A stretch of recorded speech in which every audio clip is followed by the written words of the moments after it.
And Daniel, you've got something, socialist worker. I'm seeing by your information here, it's pretty obvious you support socialism. I keep hearing from people on the right, like Fox News, that socialism is a big part of Occupy Wall Street and therefore Occupy Boston. Is that true? Is socialism prevalent here, or is it a minor element? In your opinion, you're not an official spokesman, I understand that. Right, so, there's a difference here between what Fox News says and what's really there. Right. Obviously, Fox News is using socialism as an excuse to discredit Occupy Boston, Occupy Wall Street. Even though, because the crowd that Fox caters to is very rejective of socialism as a word. Right. But in real socialism, I think is quite prevalent here. Obviously, it's a flux of ideologies. You've got anarchists here, you've got socialists, you've got libertarians. But socialism is definitely playing a significant role here. What you have in general is a lot of people that are becoming politicized, and so they're attracted to people who already have developed ideas. Okay. Now, I think when they started Occupy Wall Street in New York, it seemed to be anti-capitalists who started it. It seems like a lot of other people, like you mentioned, the Ron Paul type, were outside of the Federal Reserve here of Boston.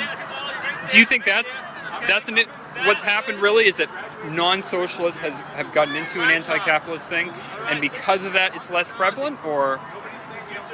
And what I'm saying correct? Is that a fair way of putting it? Well, I think that capitalism doesn't really benefit anybody that's here.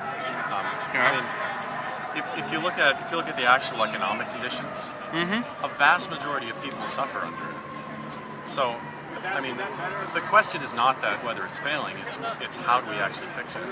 Okay. And a lot of people here have come to the conclusion that what we need is a social revolution to fix it. So the Federal Reserve is a big problem, but what it is it's part of the systematic problem, which is that corporations run the world.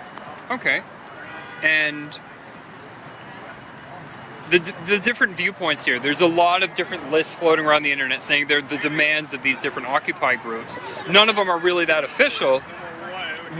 Are there any issues here you think people tend to stick different solutions, different causes, people that have come out here tend to support?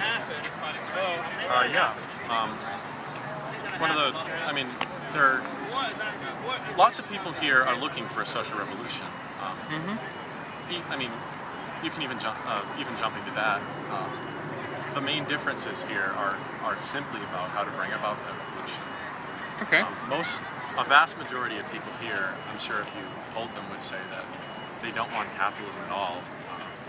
There are, of course, a lot of libertarians as well, who still think that our economy is totally wrong. Anyways, the main question is how do you bring about a social revolution? And we think that we need lots of organization, and that this is just one of the first steps towards that. Okay.